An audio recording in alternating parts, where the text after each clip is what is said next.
bowlers is going to be in the first game final here.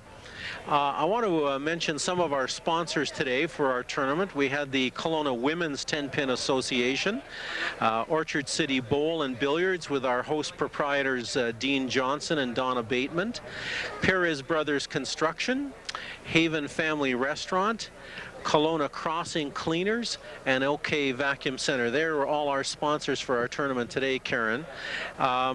I want to mention, just before we start our first game, some of the winners of our tournament from past years. In 1997, we had Alex Ross. 1996, one of our ladies, Karen, joined us in the winner's circle. Rita Griffith. 1995, Mike Donnelly, and our very first winner was Claus Bell.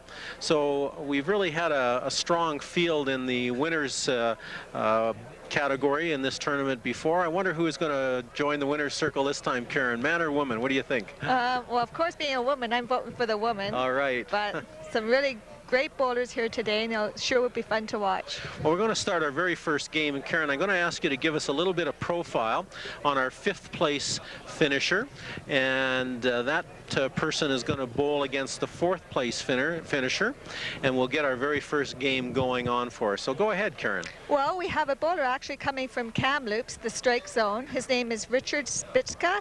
He's 40 years old. His highest league average is a 146. His tournament average was a 169.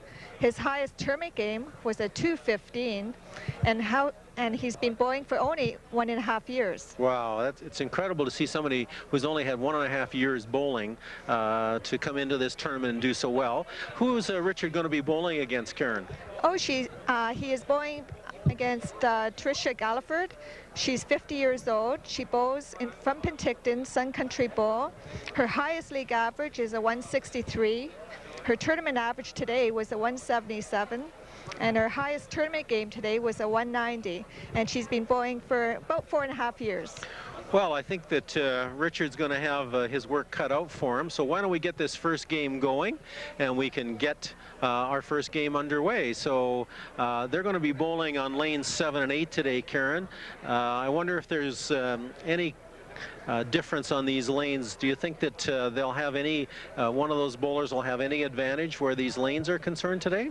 Oh, I don't think so. They've both been bowling right across the house today, and they've really both been bowling tremendous. Well, it shows that they finished in the top 5 bowlers today. You and I have both our league bowlers ourselves, and I know one thing: after we've bowled a number of games, the lane conditions will change, and perhaps as we go along in our tournament today, we can talk about that. We got Richard starting on lane 7. And he starts himself off with a strike, so that's going to make him feel pretty good, I think, Karen. Sure will, yeah. Sure will. Trish is going to go up on lane 8, and she'll bowl 2 frames, and then Richard will come back and bowl his 2nd frame. So Trish will start on lane 8. Let's see how she does with her first ball. Gets the ball out on the lane really well, Karen. Yeah. She's crossed over, so yeah. What has she got left there for a spare shot right now, Karen? Well, she has to come in basically and I think throw a strike ball for 2nd shot. She's got the 1-2, 1-3 pins, I should say, to leave. She's got a bit of a different style, throws a very slow ball, a very good methodic approach to her game. So let's see her go for this spare and see how she takes out here. She missed that spare to start off with. I would think, Karen, that nerves are going to play a little part in this first game. And definitely, Bruce. Yeah, they're going to have to get settled down, I think, into the first couple of frames and really concentrate on their game. And that'll help them get focused, I think, in the game to start getting the scores up. Trish moves left now over to lane 7, and she'll be going for a strike here. Karen, let's see what she's going to do here now. She's got that ball out on the lane pretty good. Yeah. She's crossing over, Karen, a bit on her head pin. What do you think is her reason for that? I really don't know what she's doing. I think possibly her next ball she should be moving left a couple boards and coming more on to the head pin into the pocket. She's got the 1, 3, 5, 6 spare shot left. And she's got the ball out good on the lane and makes a perfect spare shot. Excellent shot for Trish. Nice shot. I think we'll be able to see on these replays here when they go for their ball, a second ball when the spare shot like that, just how difficult it is. Richard's going to move now to lane number 8 and tell us a little bit about his approach, Karen. Oh, he has a very good approach, actually. Nice and smooth. Oh, just came a little left of the head pin again. He's left a 4-pin lead for his spare shot. He's a left-handed bowler, so will he have any different things to concern himself about versus a right-handed bowler for that right versus left argument all the time? Well, normally pins left on the right-hand side tend to be easier for the left-hand bowler because it's their natural way to come into the pins. Well, he's got the... Oh, he missed that spare, left one. Unfortunate. We should tell our viewing audience today that this is a handicap tournament. So each bowler has a maximum of 50 pins handicap, and that allows the lower handicap bowlers to be able to bowl a little more evenly with the higher average bowlers, and it gives everybody an equal chance, Karen, to win the tournament. Richard now moves over to lane 7, and he's bowling his third frame. And once again, he has a 1-pin spare. Well, how's he going to make this spare, Karen, now for himself? I think he's got to move right onto the lane and just throw the ball down so that he's actually almost going to be aiming for the 7-pin, and it should take out the 8-pin. Let's see how he makes this spare now. He's concentrating. We can certainly see that he's very attentive on his game, keeps his eyes down, and got the ball out. Makes a good spare shot. Yeah. So he's got a couple of marks up there for his game already. Tricia comes up now in the 3rd frame for her, and she's going to be bowling on lane number 8. Karen, give us a profile again on Tricia's approach here. She's very methodical, and she is. She throws a slower ball than a lot of bowlers. She's got that ball out there very hard. Good shot. Oh, good spare for her. Good spare. We can see in this game that these are two very intense bowlers here. Tricia certainly is a little more experienced than Richard, yes, so she's going to give a little more strength to her ball here. She moves over now to lane number 7. She's bowling in the 4th frame here for herself, and she's working on a strike.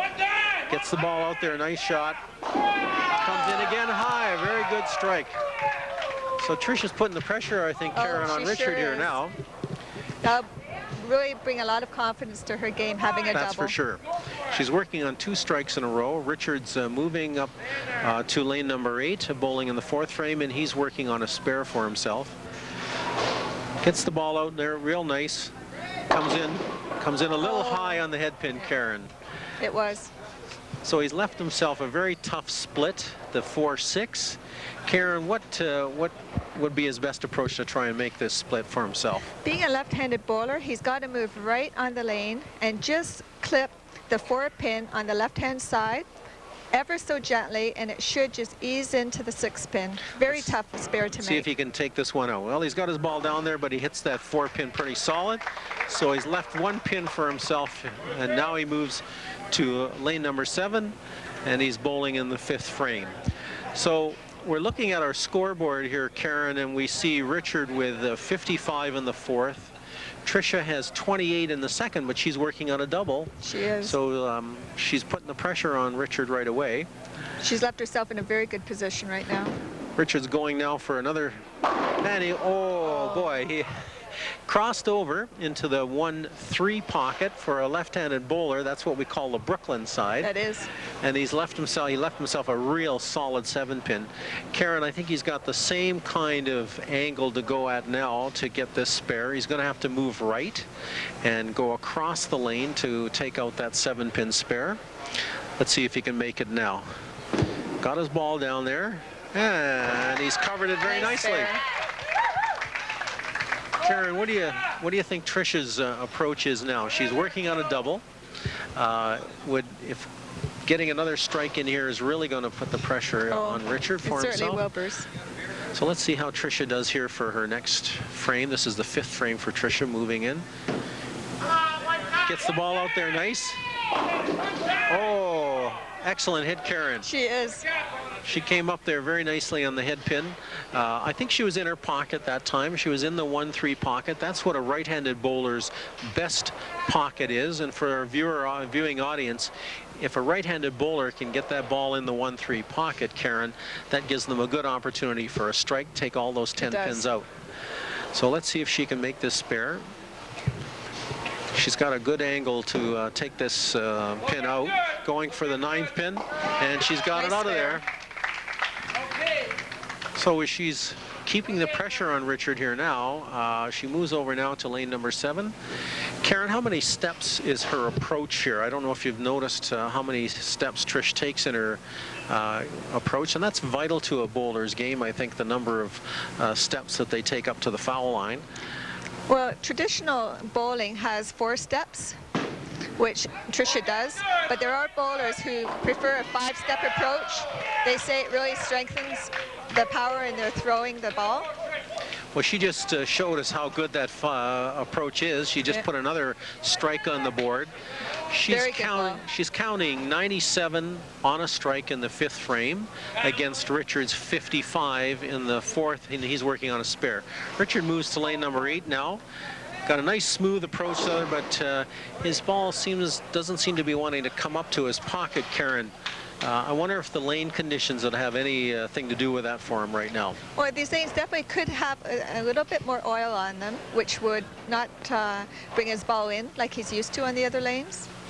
And so he should be adjusting, maybe moving over a couple boards to the left.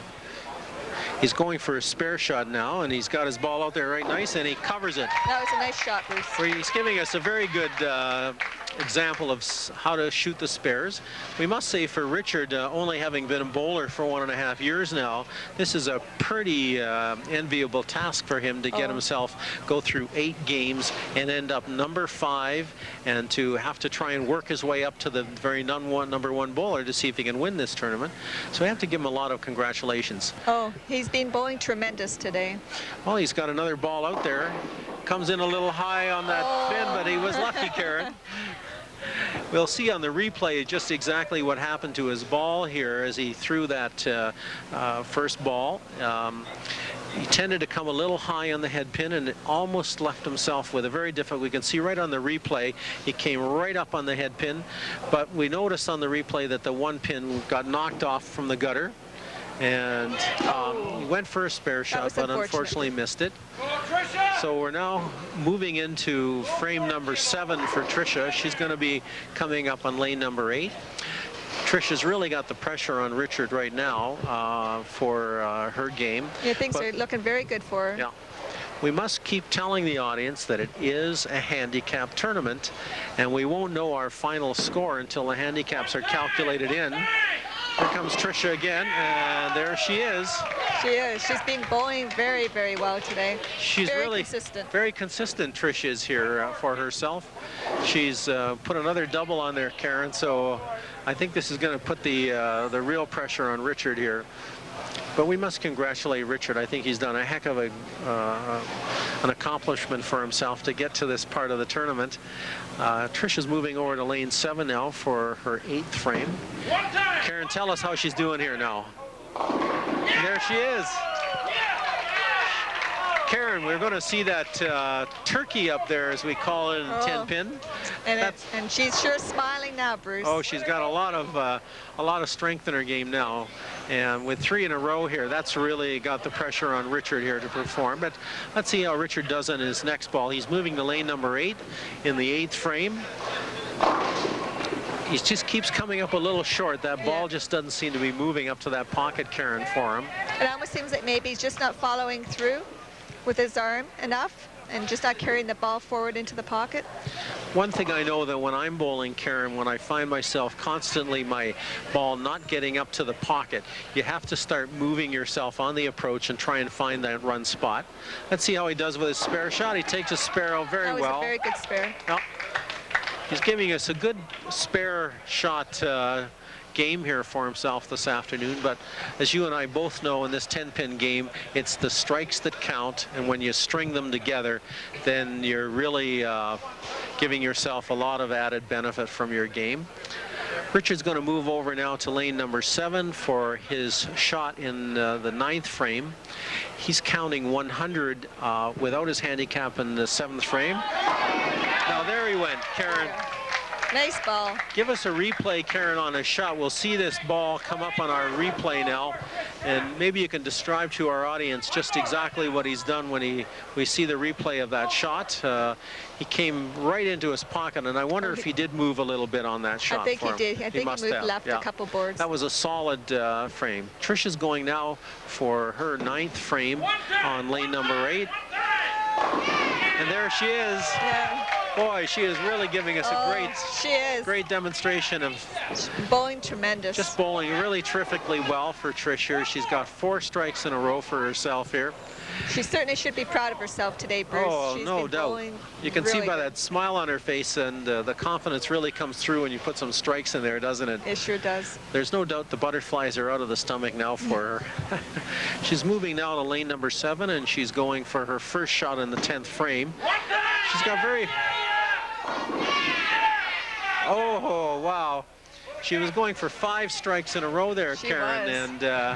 And just about had them. Just about had that one. She's got a spare shot for her first frame. She's going for number 9 pin in her second ball in the 10th frame. And she's counting 186 for herself in the 8th frame with a strike up and going for her spare now. Karen, tell us how she's going to get this spare. Well, she just got that spare, Bruce, and all she had to do was move left on the lane and go over and actually go for the 6th pin, and it just carries on through and hits your 9 pin. She did an excellent shot there. She's sitting with a 206 count in the 9th frame on a spare. She's got a potential of a 226 games, which is just a terrific game for a 10-pin bowling, Karen. Let's see how she gets it out there now. Well, there she goes. What a terrific game for Trish. A great game. 224 is her finished game. So that's an excellent game. We can see that Trish is really pumped up there for that game, Karen. She has. So Richard has a chance to put 3 strikes in there. Let's hope he can finish off a really good strength for himself. He's got that ball out there. Oh, boy. Real good shot.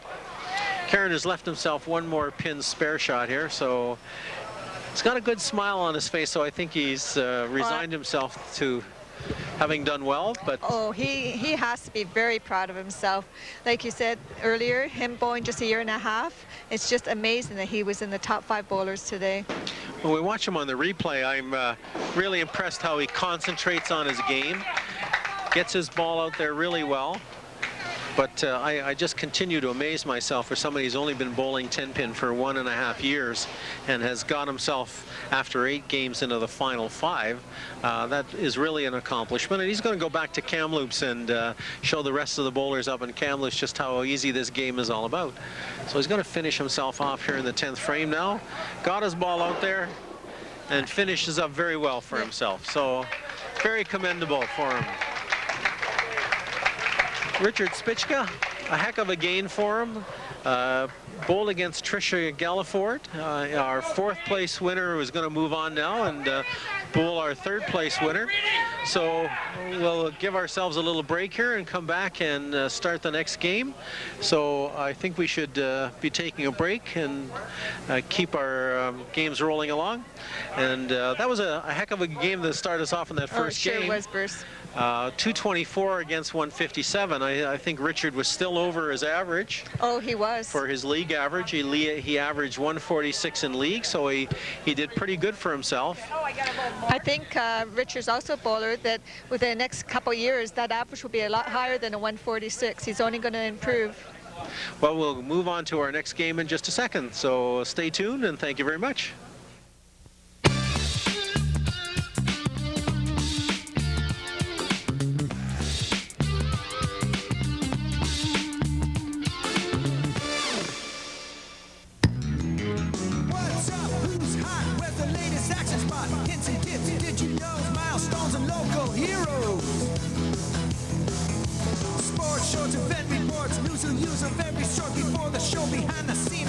Second in between. Get plugged in. into here and now. Get plugged in, plug into your life, plug into here and now. Get plugged in. Participation, inspiration, education, recreation, celebrations in our location.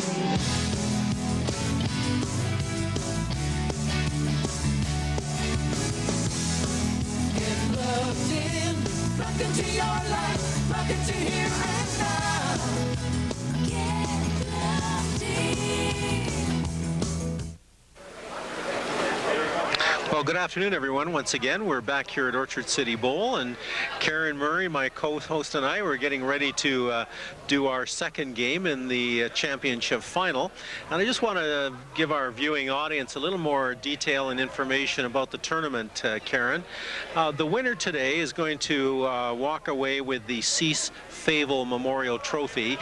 Cease was a longtime bowler and sports person in Kelowna who tragically passed away a couple of years ago. So we really are pleased to have this beautiful trophy that the winner will win. They'll also take away a cash prize of $500. Our second place finisher will receive $380. The third place finisher will have a $300 prize. Fourth place will take home $200. Fifth place is going to take home $150.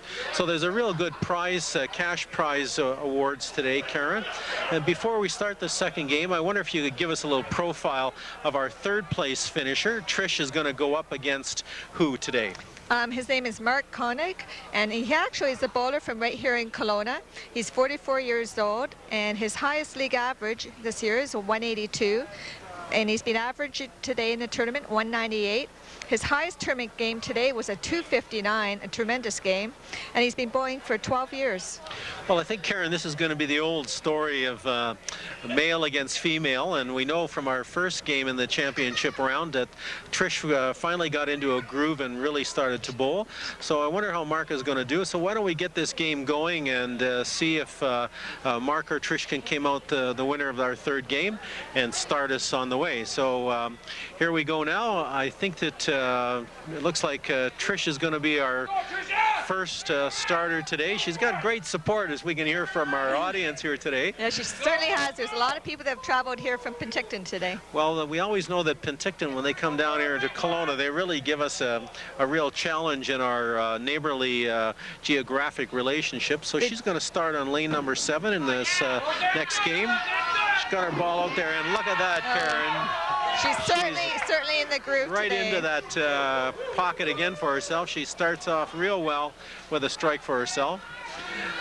Mark, I think, is accustomed to this. He's bowled in a lot of tournaments, Karen, before. So let's see how he starts himself off today. We can see that he's really concentrating on his game here. So he's going to get his ball out there right away. Oh, well, here, nice Mark. Ball. I think that's a good relaxer for Mark, Karen, to start off that way. Tell us about, if you can, you just saw him throw his first ball. What kind of approach does Mark have here? He throws a very forceful ball. He's a veteran bowler here, actually, and he does, I think, have a little bit of an advantage, being that this is his home house. Let's see how he does. He's moving over to lane 7 now. Gets his ball out there, but he's left himself a good spare. What pins is he going to have to go after here now, Karen? Well, he should actually move left maybe a couple boards and come into the pocket, but a little bit light, because he's got a pin in the back that he's got to make sure the ball carries through to take out. It's always a tough one when you got that pin hiding in behind one. They call it a sleeper. Yep, they're very tough to get. Oh, he was very lucky there, Karen. That was a helper for Mark. I think that when you can take out a spare shot like that and get some help by the pins, that also helps you to relax in your game. Trish is now going to move up to the second frame, and she's going over to lane number 8. She's already had an advantage. She's bowled one game, Karen, on these lanes, so she'll be getting used to these lanes now, won't she? Oh. Had a good ball there. I can see by her smile on her face she's got a lot of confidence going for her game, Karen. She does. I think she wants to win this tournament today. She's going to go for the 6-pin spare. Being a right-hand bowler, Karen, what's the angle to go after the spare for herself? You move left on the lane and you throw the ball down. Oh. And you actually go into and try to take out the 10 pin, which she did, but you hit it a little light so that it carries into the 6 pin. She went a little too much over on that one. She missed that pin. I think she moved over just a little bit too far to the left. She comes up now in the 3rd frame to moving to lane number 7. She's got a good approach, gets the ball out very well on the lane. Sure, another strike for herself. She's really getting lots of pin action, as we call it, Karen, for herself. Was that a Brooklyn hit? Would we call that a Brooklyn hit for herself, Karen? She's actually been hitting Brooklyn a lot today, but it seems to be working for her. Mark moves over now to lane number 8. He's bowling in the 4th frame on a strike for himself. Sorry, I should say on a spare. Powers that ball out there, Karen, and leaves 1 pin again. He's going for the pin that's right in the center of the lane. The 5 pin. The 5 pin. Looking at Mark's ball, he's likewise making lots of use of that lane. When he gets the ball out there, the ball is really going down there with good speed to it. So I think maybe he might be throwing his ball a little bit too fast. Maybe if he would throw his ball just a little bit slower, it would have a chance more to come into the pocket.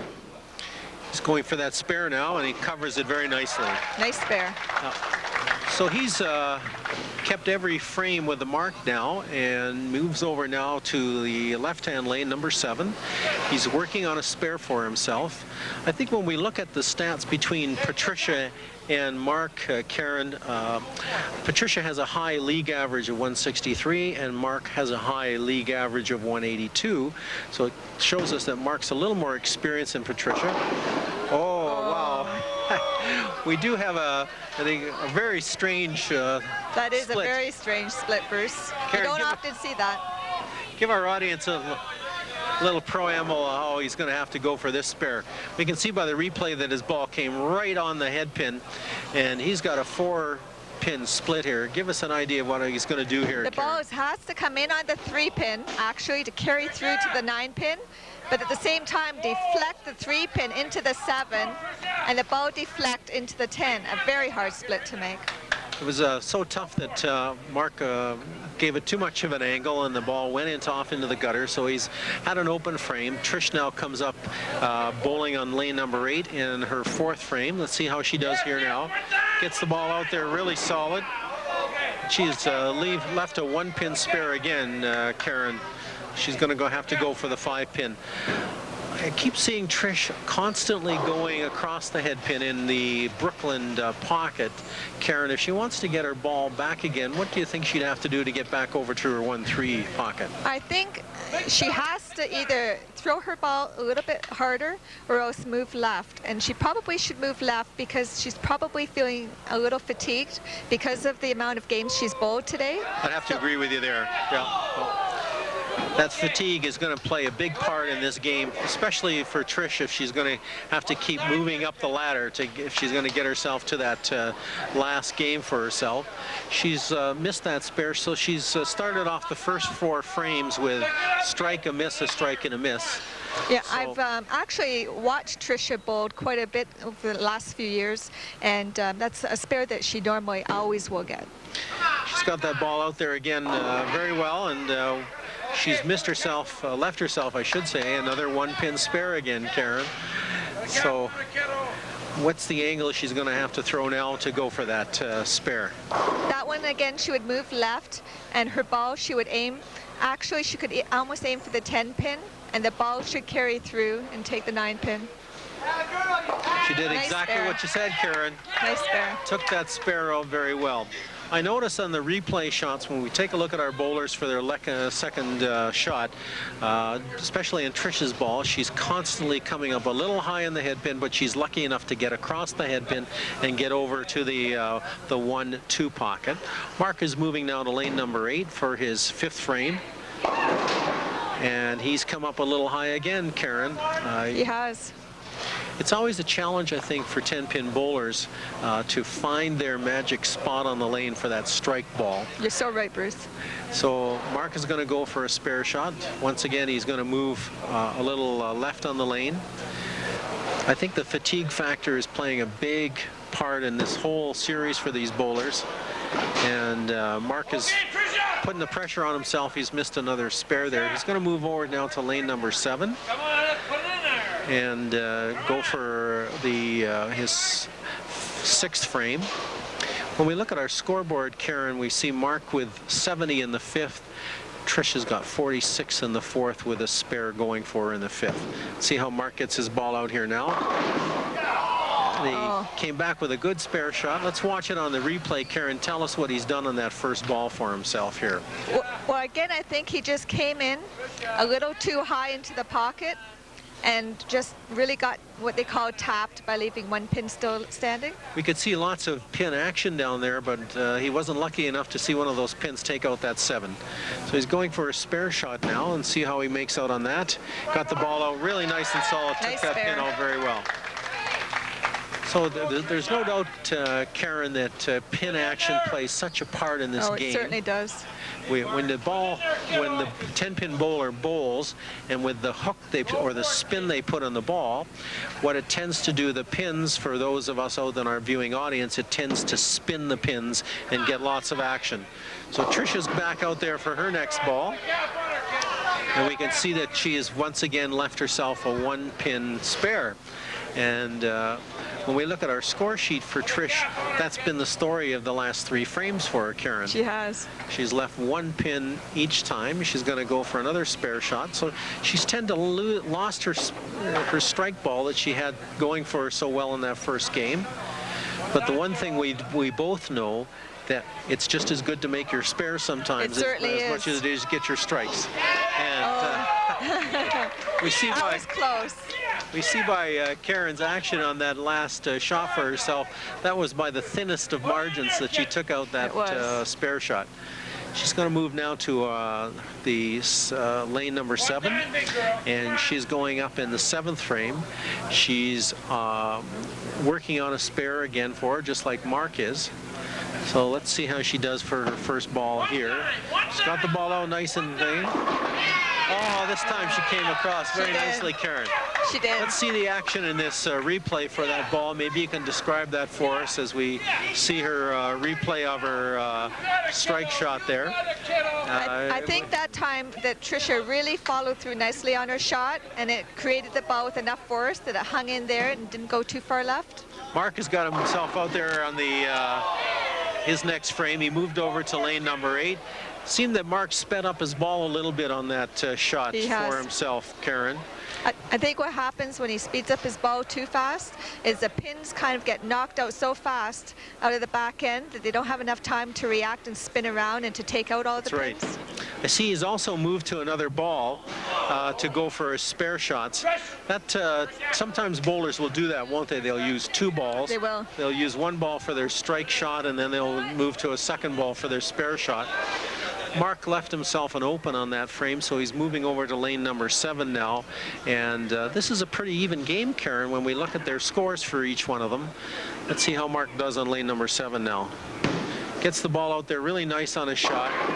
And just, again, he's come in high on that head pin, gets across to the Brooklyn side, and he leaves a 1-pin spare, Karen.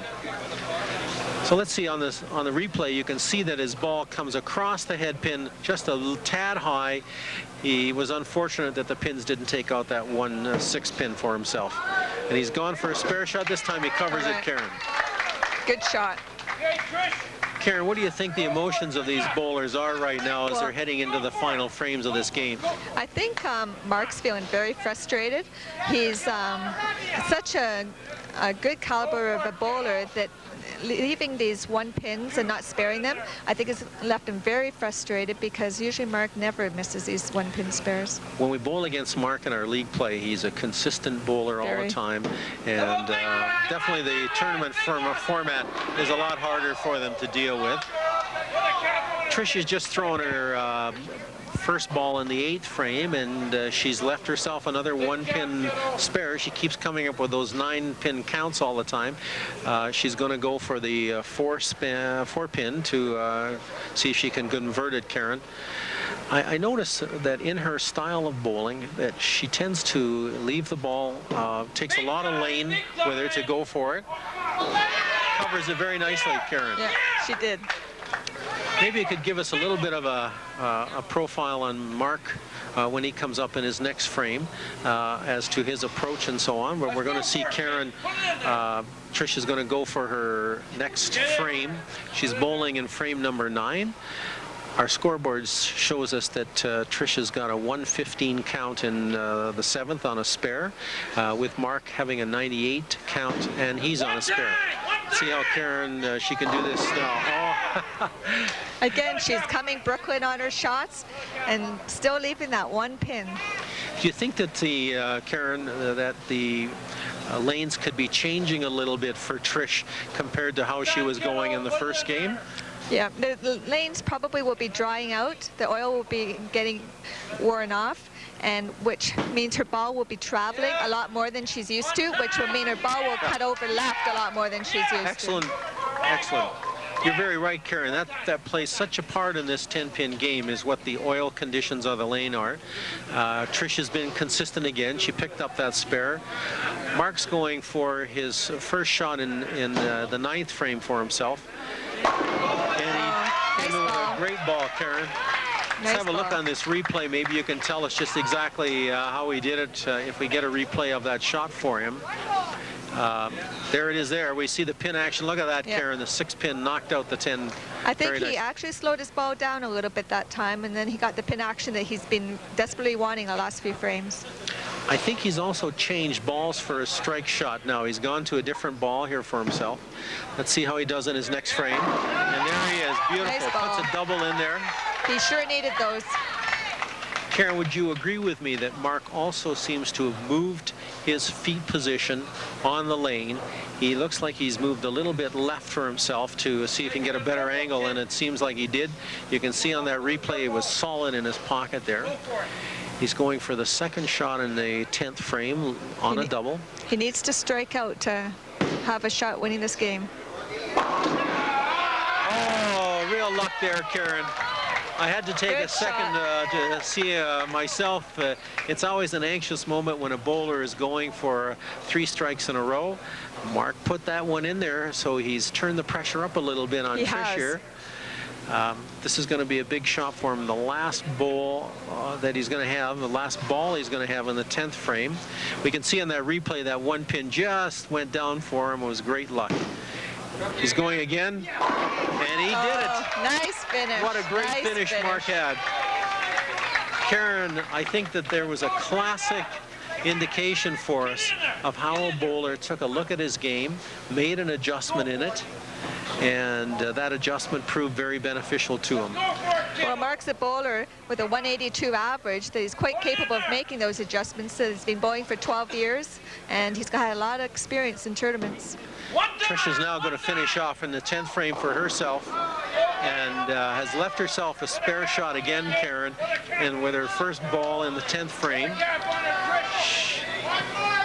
So the scoreboard tells me that Mark has finished up with a 178 game for himself. Tricia has a 153 count with a spare to go for in her 10th frame here. And she has to make this spare to be able to win this game. See how she does. She gets her ball out there really well and covers that pin just perfectly. So this has come down to a real final here in this second game in the championship round. So Trish is going to have one more ball left for her. If she knocks all 10 of them down, Karen, that's going to give her a 173 score. So let's give her a moment to take this next ball down and see how she does. Gets the ball out there really well and leaves herself 2 pins. So her final game ends up with a 171 with Mark's 178, Karen. So that was a terrific game. Yeah, those 3 strikes in the 10th frame was very crucial for Mark. Well, the one thing we have to remind our audience is that when they factor their handicap in there, we can see that Trish is going to be the winner of that game. She is going to end up with a 213 game. That includes her handicap against Mark's 203. So Karen, as we mentioned before, with Mark's league average of 182 against Trisha's league average of 177, that would have given Mark an advantage, but when you factor that handicap in there, that's the reason why we got it going for Mark in that last, almost too much that he didn't give himself enough room. So let's, we're going to be coming up for the next game in a second, and I want to give the viewing audience just a few more facts about the tournament, if I may. This is an ABC and WICB sanctioned tournament. ABC meaning the American Broadcasting, American Bowling Congress, I should say, and the WIBC stands for the Women's International Bowling Congress, and they're the sanctioning bodies for the 10-pin bowling game pretty well all around the world, Karen, I think. And they are the ones that set the rules and the conditions of the game. And so we know that if we were bowling at a bowling place in Kamloops, we would be bowling on the same conditions as we are here in Kelowna. So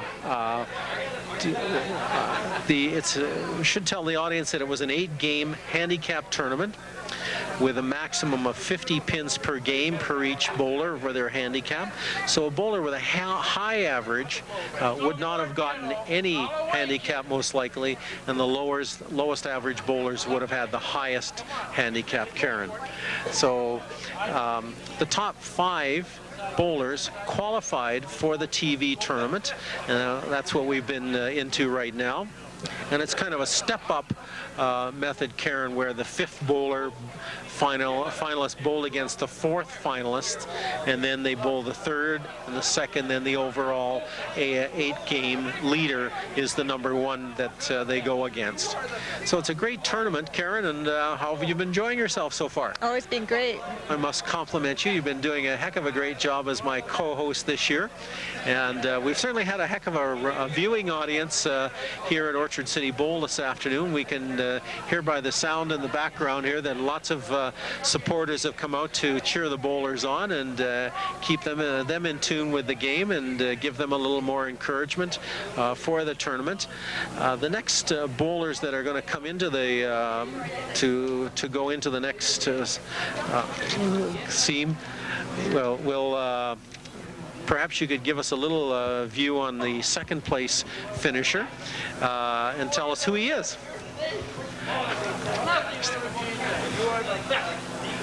His name is Rob Hamill. He's 36 years old. He bowls here in Orchard City Bowl. His highest league average is a 157. His tournament average today was a 179. His highest tournament game was a 203, and he's only been bowling for a year and a half. So once again, we have somebody like our first bowler, a very new bowler to the game of 10-pin. So it's going to be interesting to see how Rob does. He's going to go against Trisha again. So we continue to have the man against woman in the final here. So it should be a real challenge to keep it going or see how we do in this next game.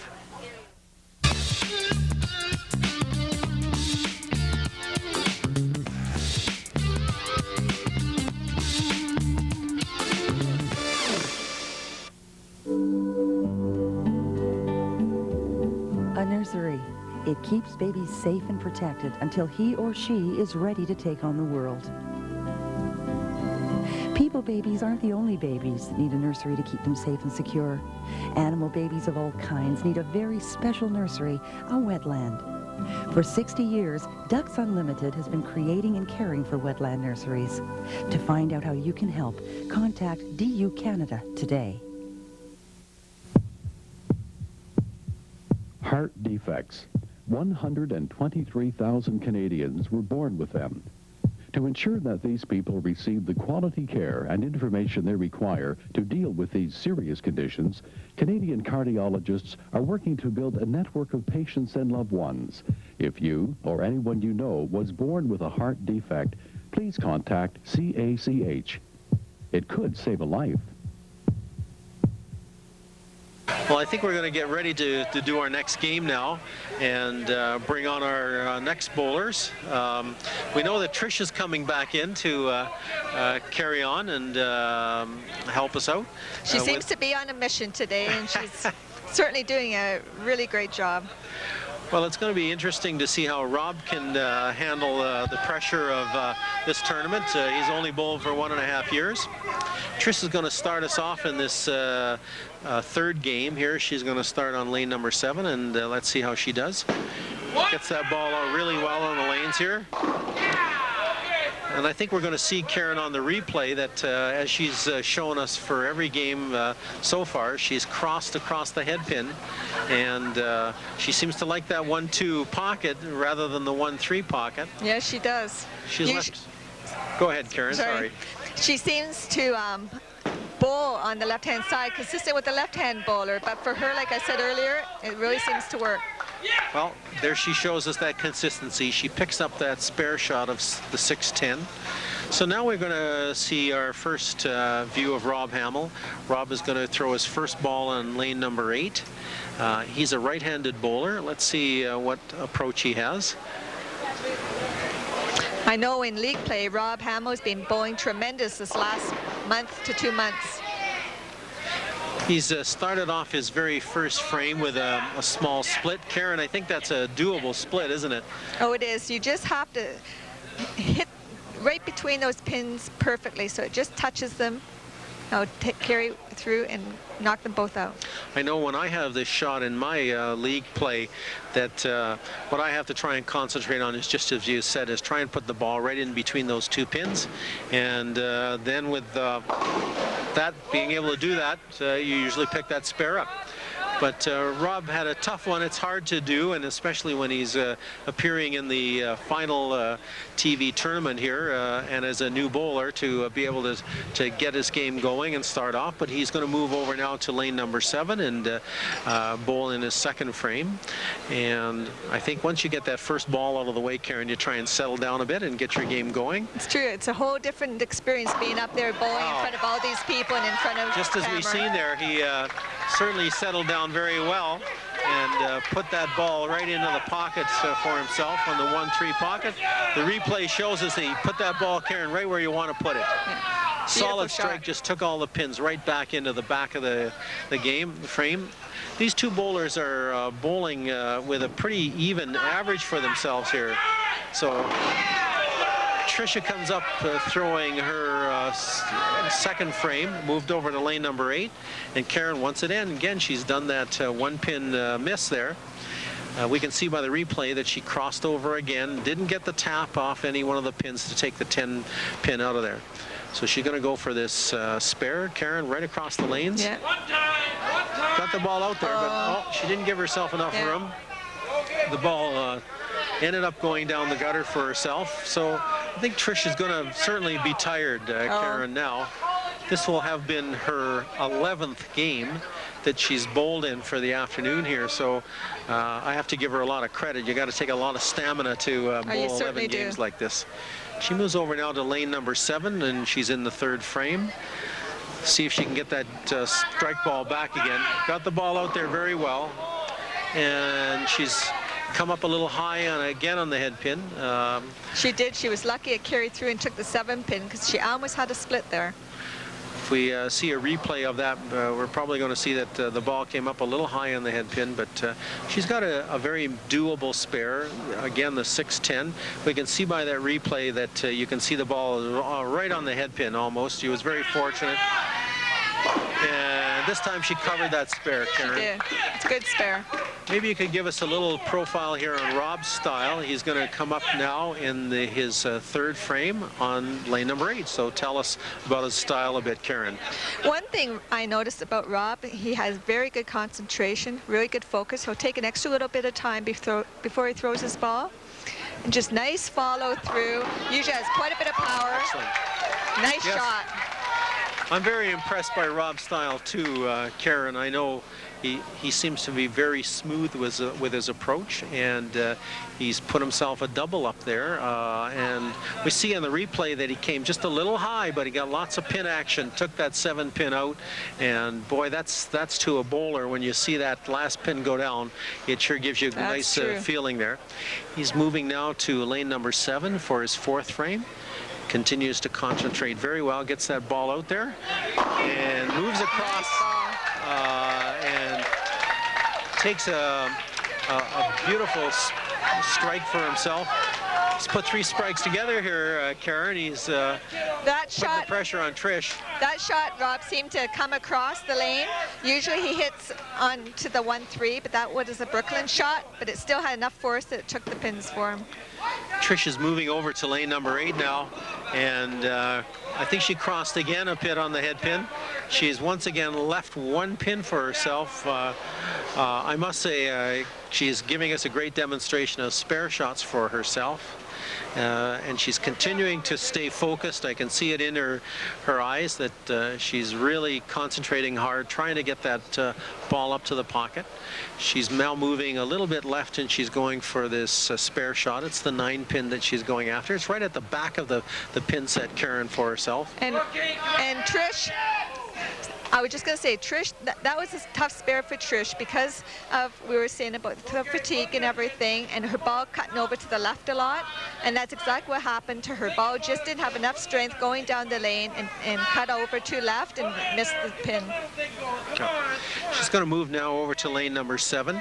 She's shooting in the 5th frame, and she's on a miss. She's got, Rob's got some pressure on her with 3 strikes in a row for him. So she's got the ball out there again, really well for herself. This time, Karen, she's got herself a strike in there. We see a replay of it. I hope we can see how her ball is done for that shot here. And Rob is going to move up now. We can see on the replay that again her pin action really helped her there. It did. Took those pins all out and almost left the 1 pin spare, but she got the action she needed. Yeah, she was broken, but a little bit more onto the head pin, which brought enough force through the. Rob is nice. Just doing so well for a first-year bowler here. He's put 4 strikes in a row together, got some really good pin action. Let's see the replay on that. Yep, look at that 6-pin, take that 10-pin out so nicely for him. That's just the bowler's dream that we like to see when you get that action, Karen. Give us a little profile again now. He's moving to lane number 7. We can certainly see the concentration in his eyes. Gets the ball out there really well. Nice follow through. Pulled the ball a touch. Luckily, he almost left what they call a sleeper, a double pin, but the back pin was knocked over by the action of the other pins, so he only has 1 pin left. We'll see on this replay, you can see that hidden pin, that 6-pin just taps it and knocks it out. So he's very lucky. He's only got 1 pin there to go after. He moves very nicely over to the left side of the lane. I really like the way Rob concentrates and gets him set up, self-set up very nicely. You can see by his concentration, he's going to give it all to go for that spare, and he's right smack on that pin. He just seems quite knowledgeable of how to adjust on the lane for only a bowler that's been bowling for a year and a half. Well, we'll see by the scoreboard here that Rob has got a 118 count for himself in the 5th frame with a spare in the 6th. Trisha's got a 56 count with a strike in the 5th. So she's now moved to lane number 8 and is going for herself. And she's left herself a big problem here, Karen. Tell us what Trisha's got to face for herself here. Well, it's a very tough spare to make. What she has to do is move left, and when she throws her ball, she has to just hit it lightly to the right of the 6-pin, so it'll be knocked over into the 7-pin, and the ball will follow through into the 10-pin. This is a very doable split here. Let's see if she's given herself enough room. Well, she's tried very hard to do that. Yeah. But she left herself the 7-pin, so she's got an open frame for herself in frame number 6. She's going to move now to lane number 7 and bowl her 7th frame here. She's got a tough go to come back now, Karen, for herself, but we know from the games that she's already had it. She's a real champion here. Let's see how she does here. Look at that. Nice ball. Just as I said, Karen, she brings that strike ball right back into play here. Tell us a little bit on the replay what we saw here for Trish, Karen. Well, it seemed actually like she actually threw her ball with a little bit more force. She followed through nicely, and her ball didn't cut over quite as much, so was able to carry through, and all the pins were knocked down. Rob is moving now to lane number 8 for himself. And oh dear, he's left himself a split here, Karen, That's as a well. tough split to make. What pins has he left for himself? The 3-7, and what he has to do actually is move left a little bit, hit the 3 pin, just tap it on the right-hand side, and to deflect it into the 7 pin. It's a very doable split, Karen, I think, for a right-handed bowler. You just got to concentrate and give yourself lots of room with your ball. He's got the ball out there, and oh boy, nice try. He gave that a heck of a try. That's a great try. Left himself open in the 7th frame. He has a 144 score for himself with an open in the 7th. He now moves to lane number 7 for the 8th frame. Trish has got a strike going for herself in the 7th frame, but she's got a long way to come back here for herself, but I'm sure she's going to give it all she can to do it. See how Rob gets his ball out there this time. He's got the ball out there real solid. Oh, how unfortunate. Wow. This is changing this game completely here, Karen, for these two bowlers. Rob has found the lane conditions, I think, changed a little bit for him here. What's he going to have to do for this split shot? Oh, he's got to get the ball and hit the 4 pin just on the left-hand side and scoot it right over to the 10 pin. See if he can do this. Well, nice he tried. Nice try. He gave that pin a lot of help there, but unfortunately he's left himself another open frame. So Rob is working on 2 open frames for himself. Trish is coming up in the 8th frame. She's working on a strike. So this complexion of this game has changed dramatically, Karen. Oh, it still is anybody's game, that's for sure. See how Trish does. She's got that ball out there really well for herself here now. And boy, she came close to putting a double in there for herself here. She did. She's got a 1-pin spare to go for. She's got the 6-pin, and we've seen lots of those for her in these previous games. So she shouldn't have any trouble going for this spare shot for herself. She's going to once again move left, Karen, I think. And she does. This is typically a very easy spare for Tricia to make. Oh.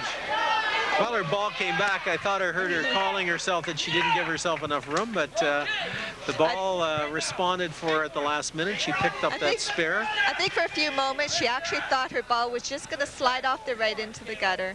And she was very happy it stayed on the lanes. She gives herself a smile and a pat on the back when that pin came through, and the ball took out that 1-pin spare. So she's now sitting with a 104 count, working on a strike in the 8th frame, and she moves over to lane number 7 for her ball in the 9th frame. So let's see how she does here, Karen.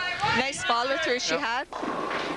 Boy. Again, 1 pin. She really worked hard for that ball, and I saw lots more lift on her arm there to try and get that ball out there. Let's see in the replay just exactly what happened. I think she did a lot more carryover, Karen. You can tell us what happened there. Yeah, her ball still went left, but stayed more on the head pin because I think she's throwing a little bit more forceful. She's trying. She's not giving up, that's for sure. She's going now for another 1-pin spare and got her ball out there well. And you can see that it took that ball spare very easily. She's got a 123 count for herself in the 8th frame, working on a spare in the 9th frame. Now, Rob is coming up in the 9th frame on lane number 8, and he's got to get that ball working in for himself, Karen. He has to get back in the groove. See how he does here. Well, that's okay. He's very makeable. Very makeable spare. No split shot there for him this time. And I think on the replay we'll see that he once again crossed across the head pin and went in that 1-2 pocket instead of the 1-3 pocket. And you can see there it is there. Yeah. And he didn't get too much pin action there. Left himself the 5-9, which is an easy spare shot that most people should be able to take out. Let's see how he does for himself here. Got the ball out there really well. Nice covered cover. Both pins. Nice cover. So this is going right down to the line, Karen, for this game here. It is. That was a crucial spare for Rob to be still in the game.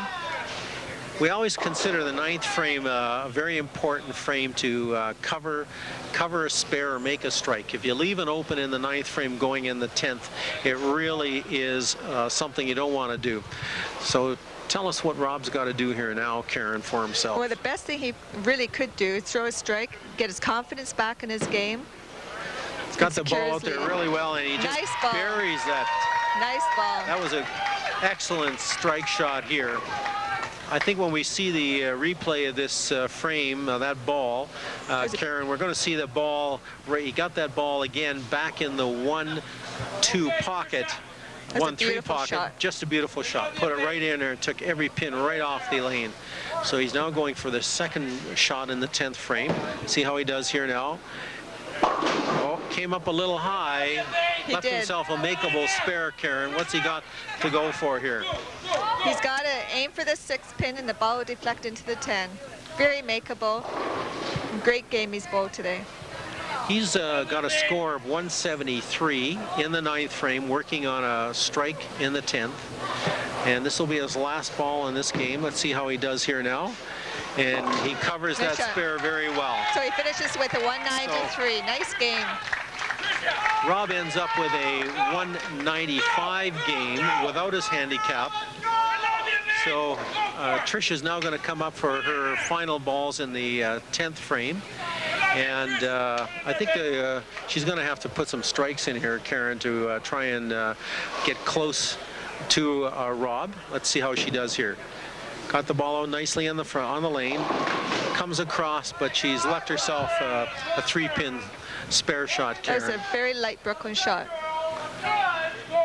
Well, the complexion of this game changed dramatically in the middle of the game for Rob, but he came back in the 9th and 10th frame, and he's really put the pressure on Trish here. We'll have to see how she makes out with this spare shot, Karen. She's got 3 pins, though. I think best thing she can do is try and take those pins out, which she did.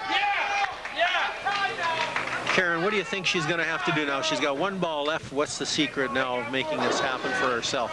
Well, I think basically throwing a strike ball finished the game off nicely for her. She can't catch Rob. Rob has already won the game. She's too far behind him.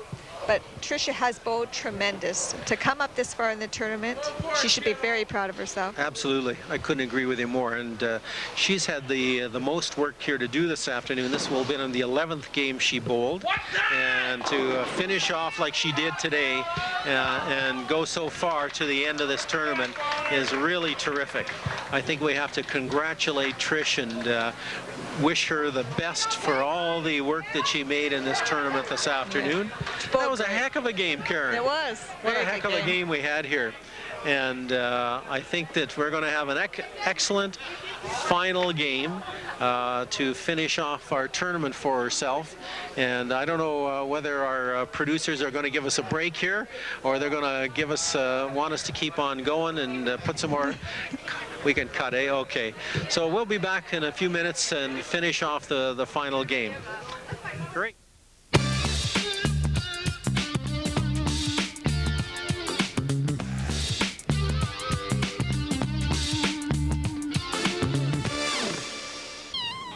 When a kitten is born, his life is in your hands.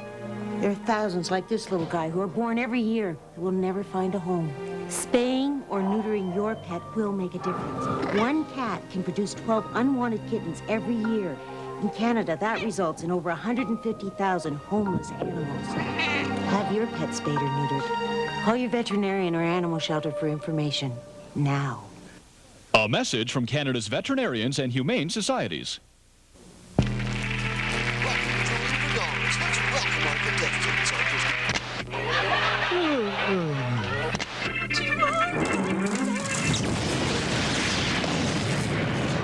In case you hadn't noticed, the Sega Channel has arrived, and with up to 50 games a month, you can enjoy unlimited play for less than the cost of a really bad haircut. And what do you got to say to that? Thought so.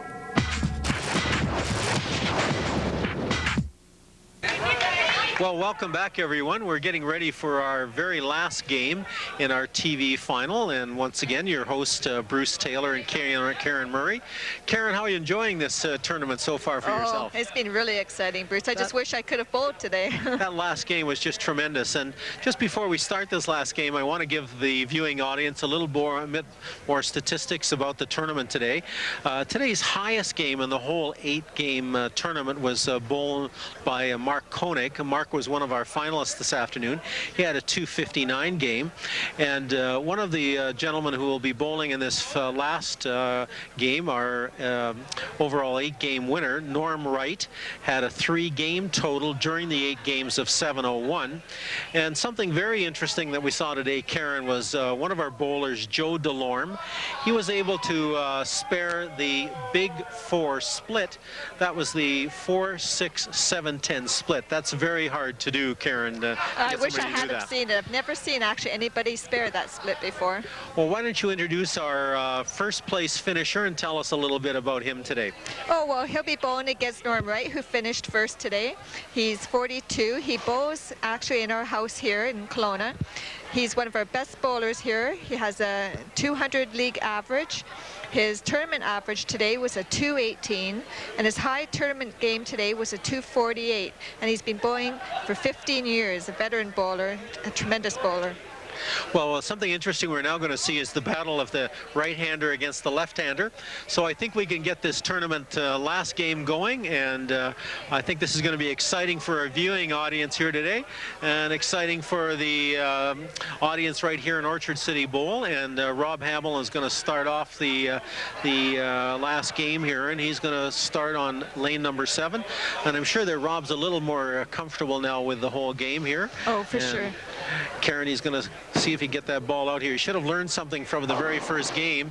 And, well, he came in a little high with his very first ball, but we'll see in the replay that he was lucky and only left himself an easy spare. How's he going to make this spare, Karen? Oh, he'll be moving to the right a little bit, and he'll be bringing the ball into the 4-7. We see in the replay, boy, he really got some pin action. The 6-pin wiggled around that 10-pin, but it took it out for him. He did. And I'm sure that's going to help his confidence to get this very last game on the way. If the pin had stayed and he had a split there, it would have been very bad for him. Well, now we're going to see Norm Wright come up. Norm's a very experienced bowler. He bowls a lot of tournaments. I've had the pleasure of bowling with Norm in tournaments, so I know Norm is going to be focused for this very last game, and maybe you can give us a call on this very first ball he's going to throw for us, Karen. Well, one thing Norm has going for him is tremendous concentration, and when he gets into the pocket like you just saw, usually there's no stopping him. He could string those strikes along like nobody around here. On the replay, I think we're going to see that Norm got across the head pin again, so he's following the same like a lot of other bowlers have done this afternoon. It's always hard for a bowler to start off right away and get into their usual pocket. For Norm, that's usually the 1-2 pocket, which is the left-handed bowler's best place of getting the ball in for a strike. He moves now to lane number 7 here, so let's see how he does with his first shot here. Gets the ball out really well, and nice this time he came right into that pocket, Karen. He did. So we'll see on the replay here. Give us a blow-by-blow description of his ball on the replay for his second strike here.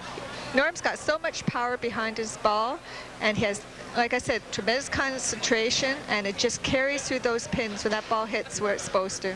Rob now moves over to lane number 8 for the second shot he has to work with. He comes up a little high on the head pin there, Karen, but still a makeable spare. He's got a makeable spare, Karen. What pins has he got left for himself to go for there? The 6, 9, 10 he's looking at, and actually there's a little bit of space between the 9, 6, so he's got to hit it kind of later on the 6, but still be able to carry through to the 10. It's always a danger when you see a shot like that. If a pin is moved out of position, it could present some difficulties for you. Yeah, the pins can easily be deflected and miss the pins they're intended to deflect into. He's going to have to settle himself down. He missed that spare, so he's got him open frame for himself here. He moves now to lane number 7, shooting in the 3rd frame. Now, Norm has already put himself ahead in the game here, putting a double up like that against Rob. So it might put the pressure on Rob a little bit, but we saw by his previous game, he started off a little slow, then he strung some strikes together here, so maybe he can get himself back in the groove here. He certainly, we can see, concentrates very well in his game and focuses very well. I like his nice, slow, methodical approach. Reaches out very well with the ball on the lane there. Nice ball. Just like that, we saw just how getting your composure back is so important, Karen. It is. We can see on the replay that he just got that ball right back into his 1-3 pocket, and just as the ball should do, it took all the pins right out and took them right back into the pit. Norm Wright now moves over to lane number 8. Norm's bowling in the 3rd frame, and he's working on a double for himself. He just got that ball out there so well, Karen. Oh, he did. Yeah, Norm is certainly an experienced bowler and knows exactly what he has to do for himself. He's put 3 strikes together here in this championship game. It's really nice actually to see Norm bowling this year again. He took last year off, and we really missed him last year around our house here. And so it's really, really great to have a bowler of his caliber bowling here at Kelowna Orchard City. I couldn't agree more. I'm glad that Norm has come back to bowl with us here. He's got that ball out there again, and oh boy, he really got robbed on that shot, Karen. Maybe you can give us a description when we see the replay just how nice the ball he threw, but that's the luck of this game, isn't it, Karen? It is. Sometimes you can throw a perfect ball into the strike pocket, and for some reason it'll just leave a pin standing, and you just get really frustrated. He's got to move a little bit to the right to take out this pin for himself, and he covers that pin so nicely. Nice spare. So he's made a nice spare for himself here in the 4th frame. Rob now will move over to lane number 8, and he'll be shooting in the 4th frame for himself. Now he's on a strike, and that'll get his confidence back to have that strike up there for him, Karen. We can see on the replay that Norm's ball was very nicely taken out the 7-pin for himself. Here's Rob throwing his next ball for himself. Well, he got a little high on that shot, Karen. He did. What pins has he left himself to go for that spare? The 3, 6, 10. And what he has to do is hit a perfect shot would be between the 3, 6 and carry through to the 10. He'll move a little bit to the left for his positioning for this shot. He's still showing us very good concentration for himself, and I think he's got a very good chance of making the spare and getting himself back into the groove again. Let's see how he does for himself here. Oh, just got a little too far over on those pins, and he left himself a 1-pin miss there. So he's having a tougher time getting this game going for himself in the championship game, Karen. It is a lot of pressure for him. Yes. Well, when we know there's a good prize on the waiting for the winner of this game, so I think that's added pressure for these 2 bowlers. Rob's now moving over to lane number 7, bowling in the 5th frame for himself. He's still continue to show us good concentration for himself. Gets that ball out there really well, and boy, came into his pocket really nicely, Karen. It did. It seemed it looked a little bit high. If we get a replay on this shot, we'll see if he came a little too high on that pin, but he left himself the 4-pin spare, which is, yeah, we can see by it the pin action was pretty good, but there's that 4-pin staring him in the face. So he's going to concentrate hard to take that 4-pin out. Karen, let's see how he does here. Gets the ball out nicely and solidly takes out that spare. Nice cover. So Norm's going to move now to lane number 8. Is there any advantage now, Karen, for a left-handed bowler in this final game, do you think? Well, one thing is most of the bowlers here today have been right-handed, which means they're working through the oil on the right-hand side of the lane, which frees up and it dries out the lanes, whereas the left-hand side of the lane, the oil stays there, and so he's got a lot of oil to work with that hasn't been worn away.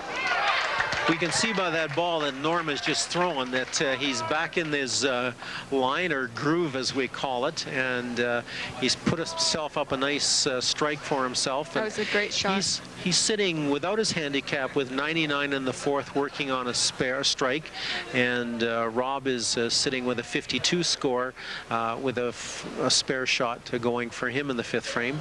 Norm moves over now to lane number 7, working on a strike. Let's see how he does here. Gets that ball out there very nicely, and it looked like he was a little light on that shot, Karen. Maybe we'll see on the replay if his ball carried a little light on his approach into the pocket here. He's got a spare shot that shouldn't be difficult. Let's have a look on that replay. Yeah, you can see the ball coming in against the head pin, a little high, but he got a break where that pin came off the wall. And, oh, he's left himself a... That was an easy spare for a left-handed bowler, but Norm left it sitting out there for himself. So this gives Rob a little bit of an opening here to come back. He's going to move over to lane number 8, and he's going in the 6th frame for himself. I think this is a crucial ball for Rob here, Karen. It is. Give him the confidence. That strike will give him the confidence. And he's concentrating really well for himself. He's got the ball out on the lane well, but still a little high on the head pin here. yeah, he's struggling just a little bit lately.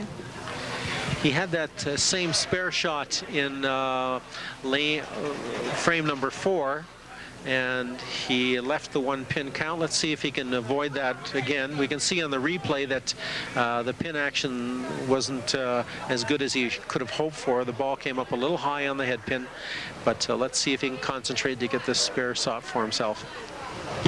He's got the ball out there a little better this time, and they carried that spare shot better, Nice Karen. cover. Well, these two bowlers are really going head-to-head for each other. Norm Wright has a 127 count in the 6th frame on an open frame for him. And Rob Hamill has a 69 count in the 5th frame, but he has a spare going for him in the 6th frame, Karen. He moves over to lane number 7.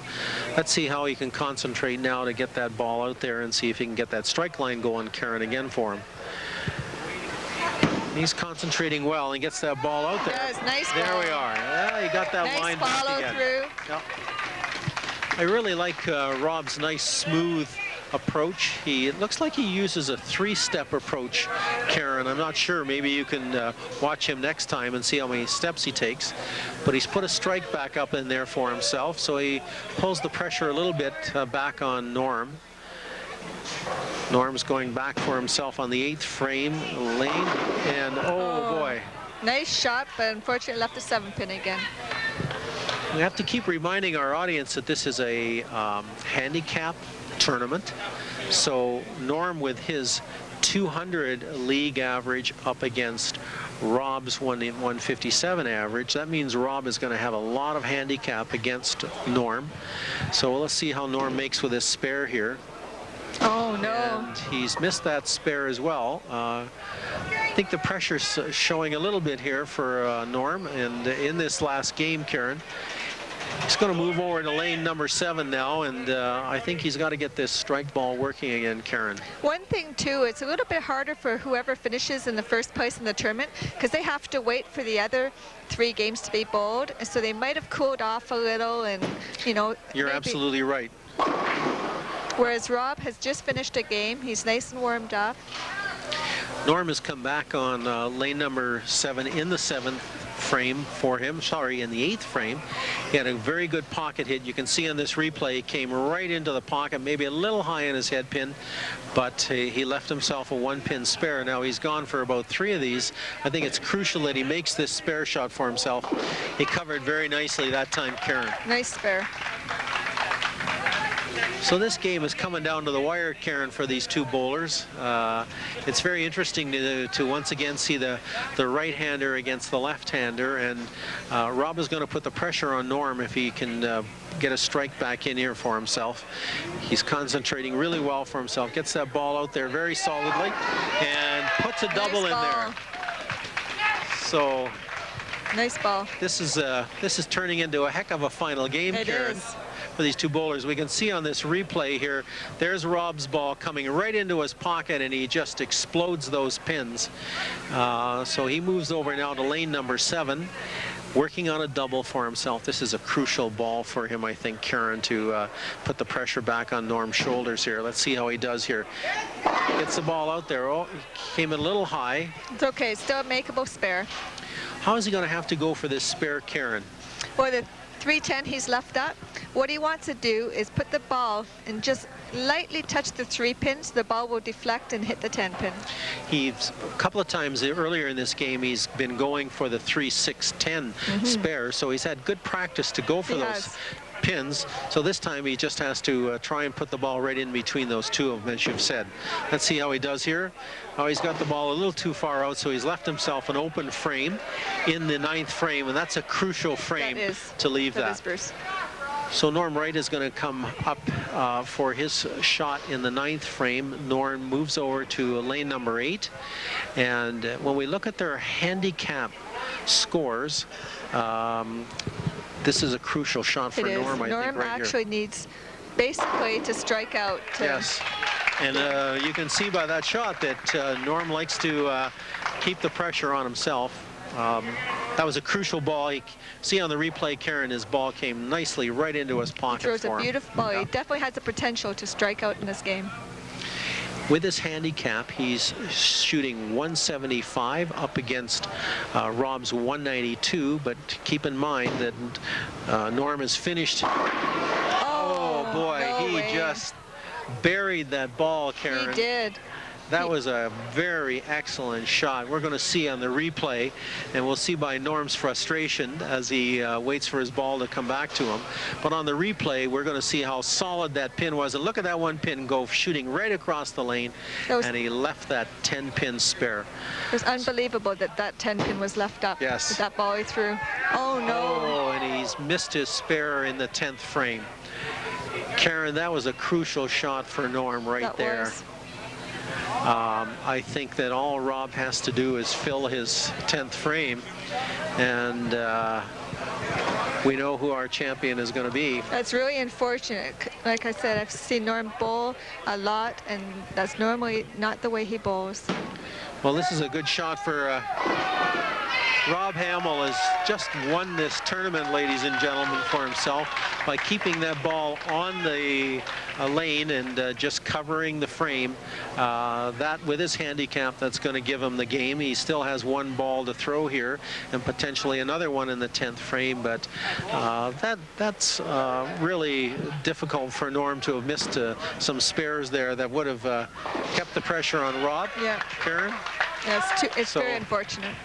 But it's quite an impression for Rob to be only a bowler who has bowled for 1.5 years, to come all the way through the 8-game and have to bowl 3 games and to be crowned the champion of this 5th annual Kelowna Open 10-pin tournament. Great accomplishment for Rob today. Absolutely.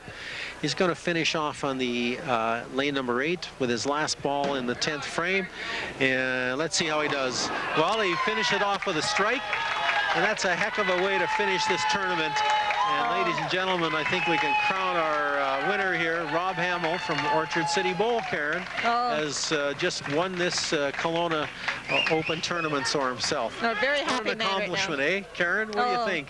That was tremendous bowling.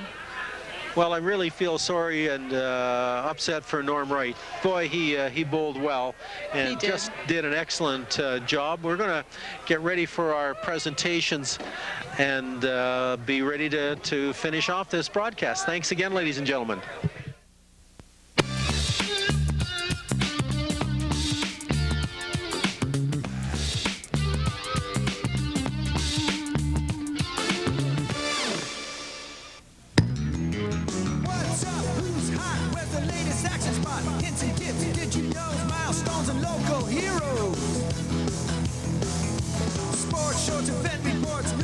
Of every stroke before the show, behind the scene, and every second in between. Get plugged in, plugged into your life, plugged into here and now. Get plugged in, plugged into your life, plugged into here and now. Get plugged in. Participation, inspiration, education, recreation, celebrations and on location.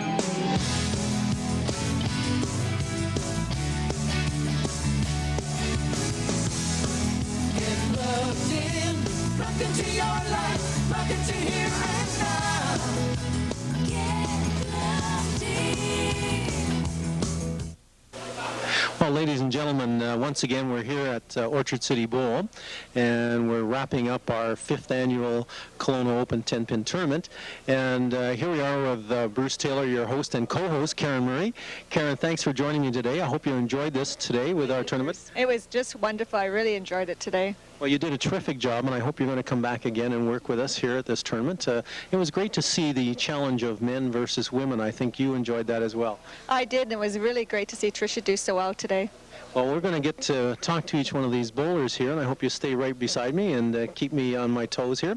So I'm going to welcome over our finalists this afternoon and get a little input on how they enjoyed this tournament today. And we're going to ask Norm Wright to come over and join us here. Norm was our overall tournament champion in the 8-game tournament. And welcome, Norm. I hope you had a good tournament today. How did you enjoy the 8 games yourself? Yeah, it was a good tournament. I bowled pretty well, except for one game, a little below my average, but other than that, it was good.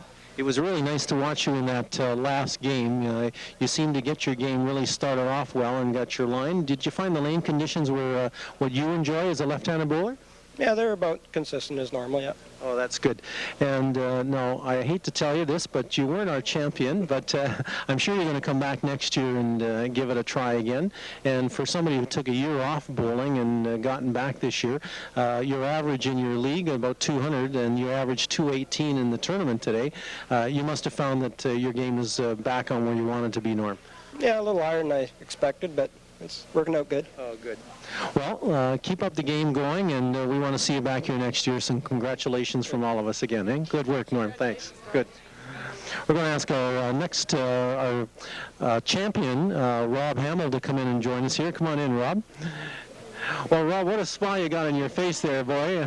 That was a heck of a tournament. We have to congratulate you for such a performance as being a brand new bowler. How did you feel when you started your very first game out there? A little tight. It took me a few frames to warm up and get used to the lane conditions. This is my second tournament here, and there's a lot of extremely good bowlers here. Well, I was quite impressed when I look at your profile and notice that you've only been bowling for a year and a half now. For you to get in the final 5, and then you seem to be very composed and got your game going when you had to. Was there any specific one frame that you felt you had your game moving the way you wanted to? In about the 5th or 6th frame, I felt I had to make an adjustment and move over a few boards because the lanes have dried out for the ball I throw. And after that, it seemed to be all right, and a few bad breaks for Norm, but overall, I thought I shot pretty well today. Well, you were certainly having lots of fun trying to go for that 1-3-6 spare all the time, and Karen and I were trying to give you all the encouragement in the world to take that spare out, but you did overall a terrific job, and we want to congratulate you, and we hope you're going to come back into the tournament again next year, Rob. Well, I'll be back next year, and I just want to thank Dean and Donna and Marg and Mel for putting on a wonderful tournament, and thank Shaw Cable for coming out here. You guys do a great job, and for all the other 47 participants, it was a wonderful tournament, and I will be back next year. Here, here. Keep up the good work, Rob. Thanks very much. Good.